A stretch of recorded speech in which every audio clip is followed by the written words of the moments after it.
Welcome to Storm Raven Studios, and in this video we are going to be looking at how I am doing my bases for my Deathwing Army.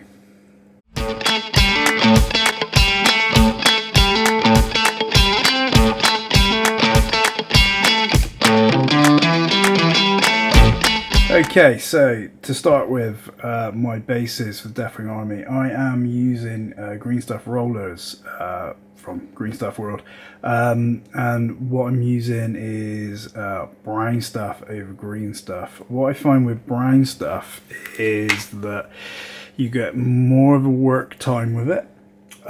It's softer towards the end of the curing phase. Green stuff just seems to be, you set it up. I know it says it takes a while to set, but I just find it sets way too quick. So I use brown stuff. It's a little bit more flexible as it's drying as well, and it's just so much better to work with than green stuff. Don't get me wrong, green stuff's really cool for small stuff, but anything large, I use brown stuff. So to start with, you obviously want to cut 2 strips and just mix them together, and that's what I'm going to do now. And I will probably fast forward this bit as it does take a few minutes to get it right.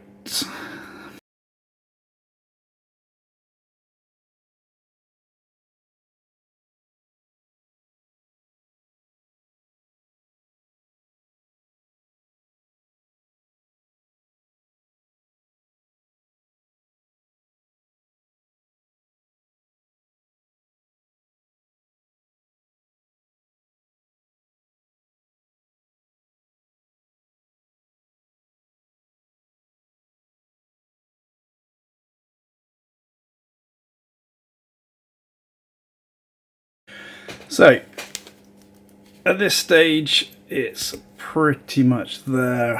What I will say is I find now it gets really sticky, so what I do is grab some Vaseline, put a little bit on my fingers, and that just helps it stop sticking and just makes it a little bit easier to mix as you're doing. Okay, now when you're working with rollers and brown stuff, or even green stuff, get some Vaseline. It helps stopping it sticking everywhere. Okay, that is pretty much how I want it. Now, a really important stage with this point now, as you can see, we've got all these little bits where we're mixing it and we're making these little lines. You want to get rid of those, because if you don't, they will be on your actual finished discs, which we don't want. So what I do is basically get it to a nice shape and then try my best to smooth them out. The other thing that I do is make sure that it is underneath as well, because obviously if you do get some left over on the edges, you're not going to really use it that much. And obviously if we roll it on the flat, that'll be underneath, so you won't see it. Okay, so I'm just going to carry on mixing this for a few more minutes and set it up to how I want it. And again, I'm just going to fast forward these bits.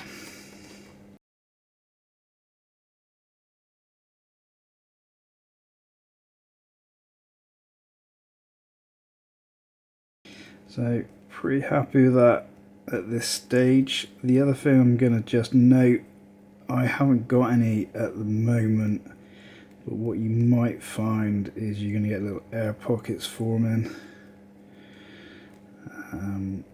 So you want to try and work those out from the start. So that's the shape that I want. Okay, and the next step is going to be the first pass with a roller. Okay. So the two rollers I'm using, I've got a mega plane roller and I've got a factory roller as well. Okay, so we've got the brain stuff sorted out. Now, as you can probably tell, it's actually a different size from the previous section. Now, what I've done is I've recorded using the roller for both levels, got the discs out, and unfortunately it was too narrow for the disc. So I've just took it, made it a little bit smaller so I can definitely get the disc on. So it's really important that you bear in mind the size. Obviously when I'm doing this for myself, I'll mix up a lot more green stuff so I can get a lot more done, but just for this video I've done a small amount. I put Vaseline on the roller, and then basically all we're doing is just carefully rolling this out just to make it fit the size we want. Now what I find with this is a bit of a nightmare because this is obviously Perspex and the roller is also plastic, so it slips around a little bit, but just a bit of perseverance and we roll it out to the size we need. So this is 3mm, and as you can see we are same level all the way through. So that's that one done, sorted. As you can see what I was saying about air pockets, so when I come to use the next roller I will just, when I use the disc cutter I'll just make sure that I'm not doing an air pocket. But that's the 3mm one rolled out. Okay, so now I've changed the frame to the 2mm one. I'm going to get a little bit of Vaseline, rub it on top of the brown stuff just to help it not stick with the textured roller. I do find that with the textured roller, because it's obviously got texture, it rolls a lot better than the clear one. So all we do, as you can see, I'll put it up here so you can see a bit better, the frame is smaller than the actual roller, so we start at the end and just using pressure in the middle we just roll once straight over, and there we get the imprints, and it's that simple. Okay, so that's done with the factory roller, and that's ready now to be cut out with the disc. Okay, so cutters for the base, these again from Green Stuff World. Let me find the right one. There it is. Right. So, what you get with Green Stuff World cutters is two sizes. So this is the 40mm size. Okay, and that's not the one that we use because that's the same size as the bottom of GW bases. And as you know, with GW bases, you've got a taper. So we don't use the 40mm. We use the 38mm disc. Okay, and what I've done, a little bit of Vaseline in the middle just to help it pop out, and then all we do is just find where we want to go. I'm going to put it there and then press straight down. Okay, and then pick it back up. I then peel very carefully this off, put that to the side for a minute, and we have a disc in the holder. Now, reason for the Vaseline is obviously to help get it out, and just gently press the base down. This one's going to be a pain, there it is, and then we just gently use the thumb on the inside and then take it out. Now, as you can see, at this point the disc is now bent because of obviously getting out the cutter, and all we do is just very carefully push it back down so it's flat. Okay, So there is one of the bases done, and what I'll do now is let that set until it's actually completely hardened, and then what we get is obviously the flat disc. Now when you're doing these, they're not going to come out 100% perfect. Obviously we got that there. What I would say is make sure it's as flat as you can get it before you leave it to dry. They are slightly flexible, and as they cure they still remain flexible. Obviously the more they cure, the more they harden. So if it isn't flat and you're not happy with it, leave it for a while, pick it up. Just what you want to get to is a point where you can pick it up, you know, an hour, 2 hours, and see how much you can press the top without knocking any of the details off, and make it flatter if you need to. I'll leave that now until it's completely set, because it is pretty flat.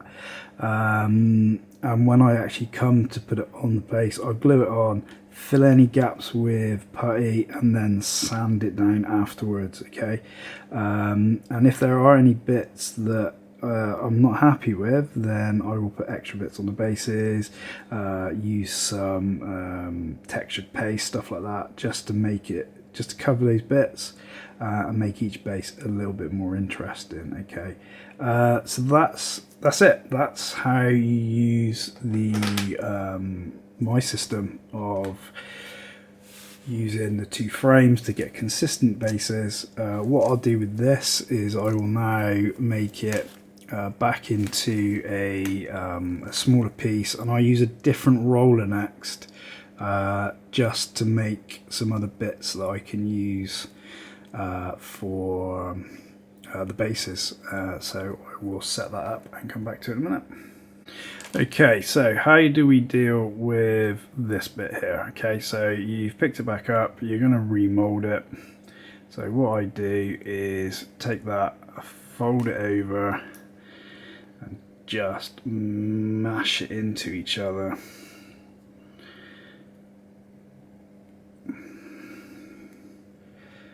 And then use my thumbs to bring it back underneath so the top is nice and smooth.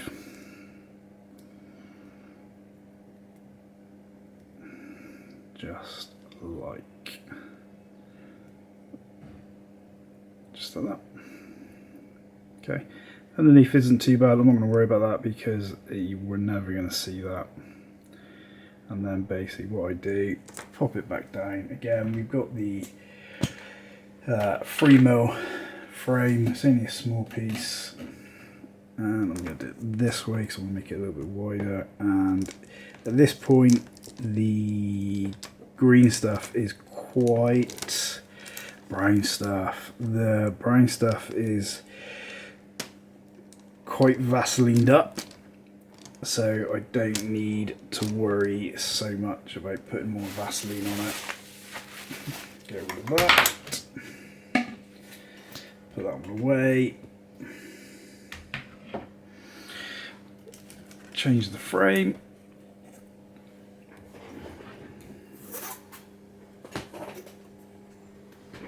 Put the new frame down.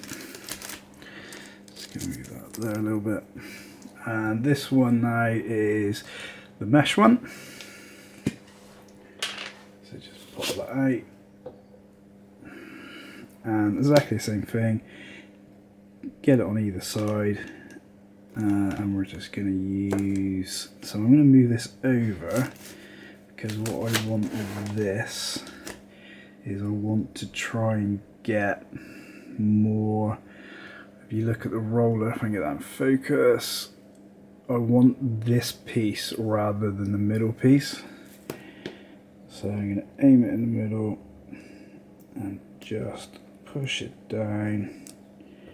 So it gives me a piece of mesh that size. So what I can do is cut that out when it's dry, and use it on a base or on a piece of scenery, something like that. It basically means you're not throwing brown stuff. Why do you keep saying green stuff? Brown stuff away, because that's obviously a big chunk that we're not really going to use for anything else. So that just gives me a spare piece that I can use for something else. All right, so that's what I do with the leftover bits.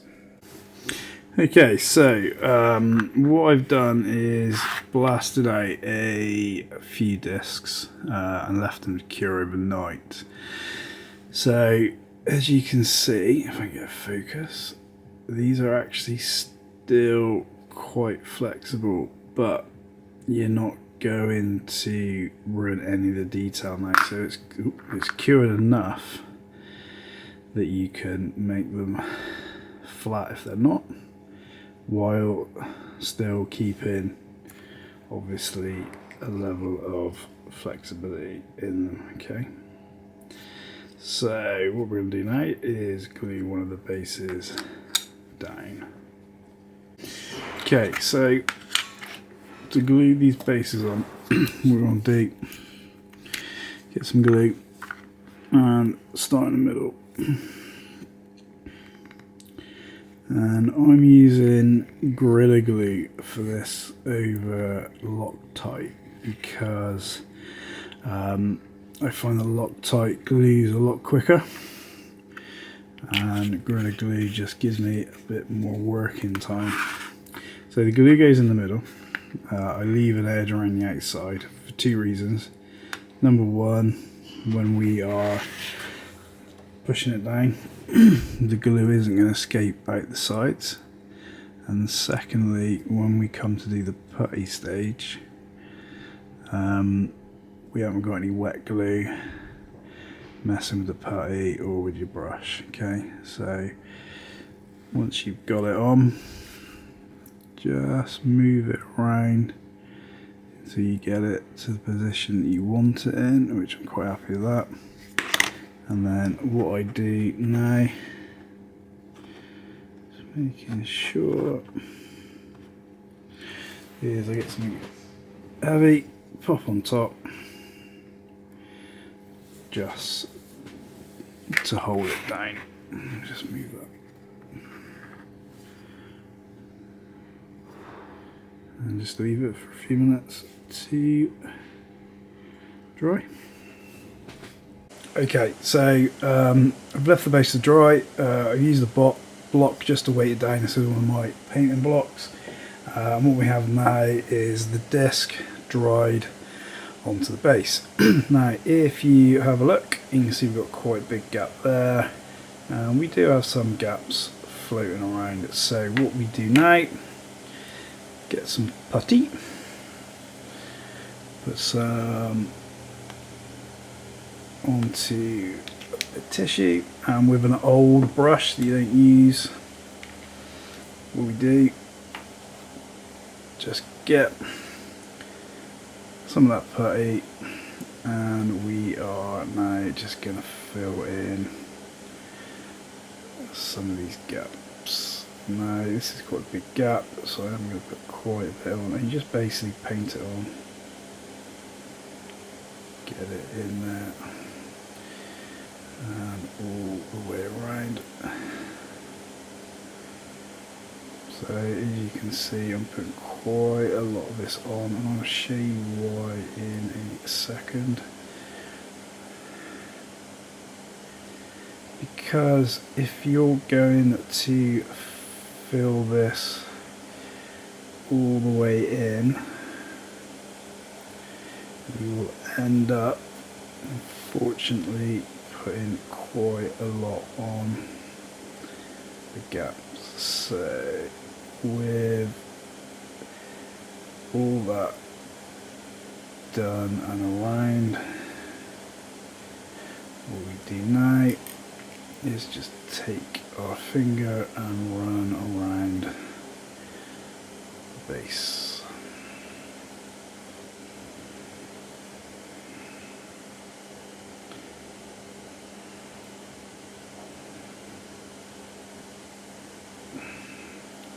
So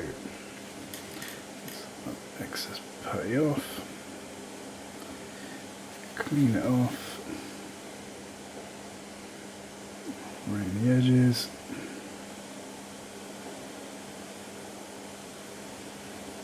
Again, what I'm going to do is just get my hand a little bit wet as I'm going to run around again.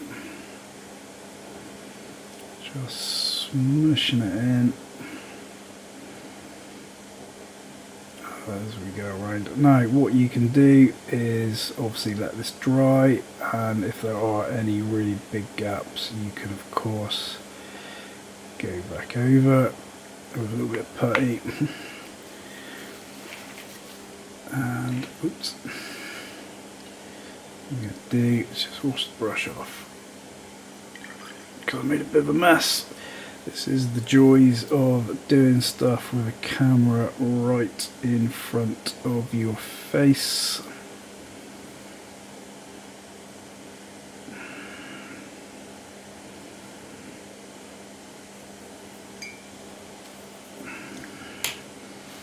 What I'm going to do is the tissue, just remove as much of that as I can and just pick the base back up. And there's a little bit of moisture on that tissue. I'm just going to run that around the base just to remove a little bit more. Okay, so that is now the base puttied. Yes, there are a little bit more there that I want to do, so I'm just going to let that dry and then do a second pass in a moment. Okay, so once that's dry, we'll have a quick look at the base. Let's get it quite close. And we can see there's a little bit there and a little bit there. So what I'm going to do is again do a second pass, exactly the same as the first pass. A little bit of putty on to the tissue, using the brush.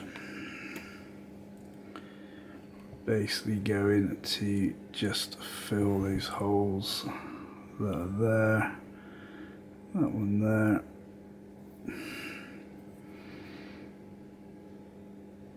that one there. I'm going to put a little bit more in there as well.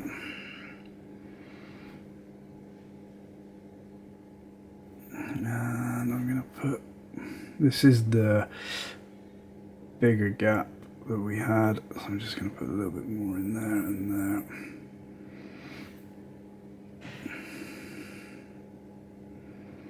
And I'm just going to add a few dots around just to fill that lip a little bit more.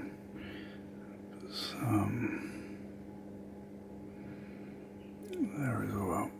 Okay, so obviously you can be as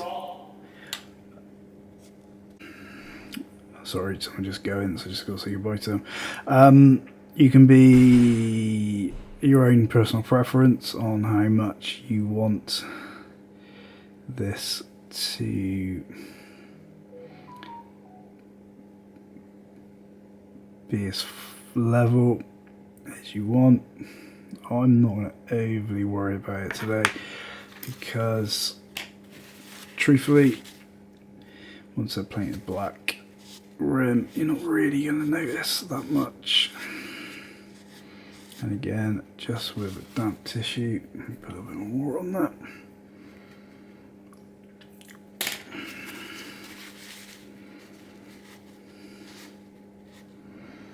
I'm just going to run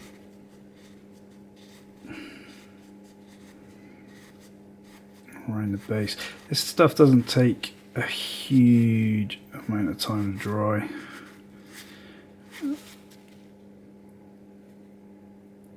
So it's already drying now, which is really good. And I'm probably going to leave it as that. It's covered up the most worst bits. So again, I'm just going to leave that dry for a few minutes. What I do is I actually put the base on there and I put that on top of a radiator that I've got on my desk just to make it dry a little bit quicker. Right, so I leave that dry for a few minutes and we go on to the last step. Okay, so the putty is now dry, and what I do is just get some very fine grit sandpaper and just run that around the whole of the outside. Now with this, I'm not trying to remove all the putty because you won't. I'm just trying to make it smooth, so when we come to paint it, there's not a huge amount of difference in the bases. You don't get any edges, you don't get any blobs sticking out. It's just nice and smooth. If there's any big bits, I'll just get a craft knife and just remove those with the edge of the craft knife. And basically what I'll do is just go around with this piece of sandpaper and just smooth out all the sides before I undercoat them. And that's pretty much as easy as it is. I'll just do a little bit more, but yeah, just run the sandpaper along, and then when you are done, you will get something that looks like that, and that is one of the bases completely finished. Obviously Green Stuff World do lots of different rollers. I really like the factory one for what I want. It's a Deathwing Army, and my first game that I ever brought from GW was Space Hulk with the Gene Stealer and Deathwing expansion sets.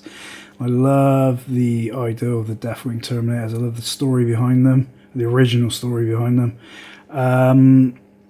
So I wanted these to look like they're on a Space Hulk rather than on a grassy field. And yeah, these factory ones really do come out loads of interesting details, and again with this base, you know, it's going to fit in quite nicely.